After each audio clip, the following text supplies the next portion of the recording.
December 15th, 1944. The Ardennes Forest, Belgium. The air was razor cold, and a low fog crawled between the trees like smoke from some sleeping beast. In a clearing near Elsenborn Ridge, a group of German tankers huddled around a Panzer, a USFG. Their prized machine, the Panzer V. Its steel armor gleamed under a weak winter sun. The crew chief, Oberfeldwebel Karlenskel, smirked as he looked across the muddy field toward the American lines. Shermans, he muttered, his voice thick with scorn. Cardboard boxers with guns. They burn before they even fire. The others laughed, short, cold bursts of arrogance cutting through the chill. To them, the American M4 Sherman was a joke. Its high profile made it an easy target. Its gun, the 75mm, couldn't reliably pierce the frontal armor of a Panther. Even its nickname among German crews was mocking. The Runsen. Like the lighter, it always lit on the first strike. Inside their steel fortress, they felt untouchable.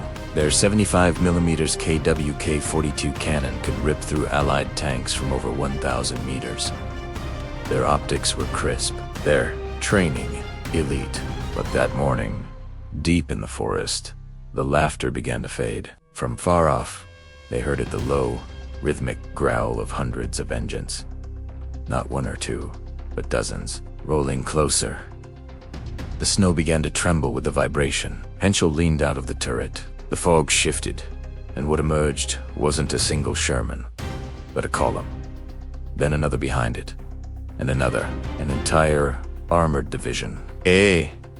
Freunde. Das kann nicht sein. That can be. The joke, it seemed, was about to turn. The next morning, December 16th, 1944, the Battle of the Bulge began. Snow fell in thick, blinding sheets as German artillery thundered from the ridgelines, shaking the frozen ground. The sky itself seemed to split open as shells rained down on American positions. It was Hitler's last gamble, a desperate strike meant to tear the Allied front in two and seize Antwerp.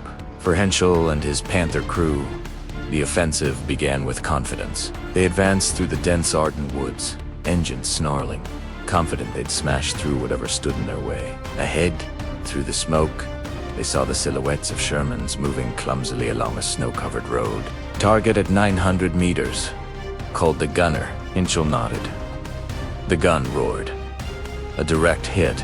The first Sherman burst into flames. The crew scrambled out, one man's coat on fire as he fell into the snow. The Germans cheered. Another shot, another Sherman burning. For a moment, it seemed the old mockery had returned, the arrogance of superiority. But then, the battlefield began to shift. As they pressed forward, Henschel's radio crackled with panic. Panther units on both flanks were reporting mechanical failures.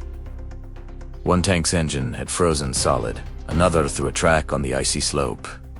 And then came the American reply. Dozens of Shermans, supported by M10 tank destroyers and mobile artillery, struck back.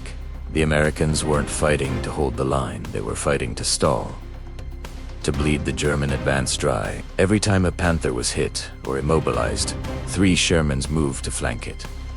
The Panther's thick front armor was invincible from head-on, but its sides were soft steel compared to the Sherman's mobility. Left, left, left, shouted Henschel as tracer rounds streaked past the turret. The Panther pivoted, but too late an American Sherman appeared on their right flank, the 76mm gun flashing once. The shot punched through the thin side armor.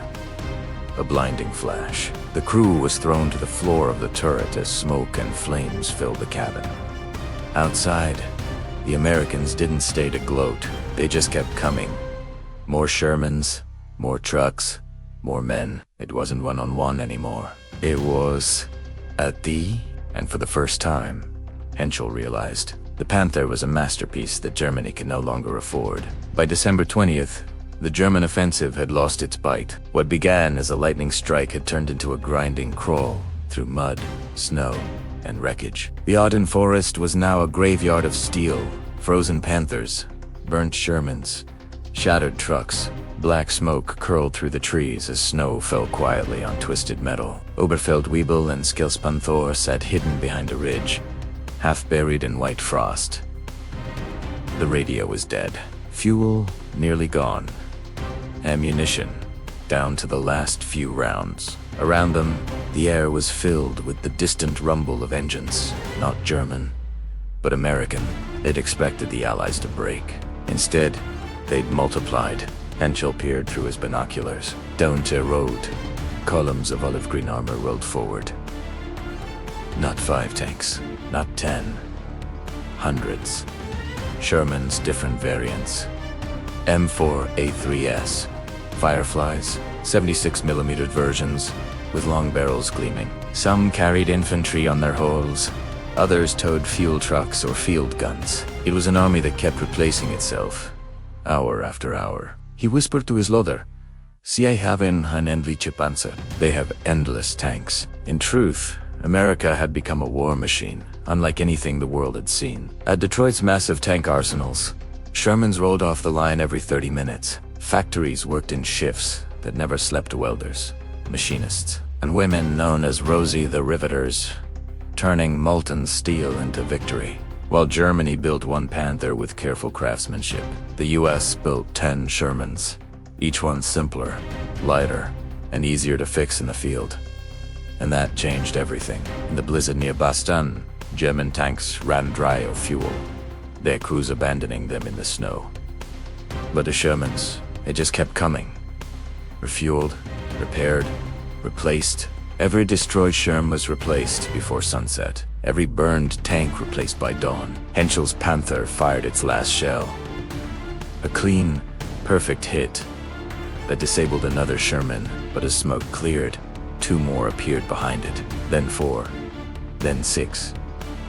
He lowered his binoculars. For the first time, he felt it, not frustration, not anger, but inevitability. It wasn't the better tank that would win. It was the army that never ran out of them. He turned to his driver. "Back. Out. We can't stop that." The Panther reversed slowly, treads grinding ice, as the endless roar of Sherman engines echoed across the forest. The German superior machine had met something it couldn't defeat the industrial power of a nation that built victory faster than Germany could build hope. And somewhere deep down, in that freezing forest, Karl Henschel knew the war had already turned.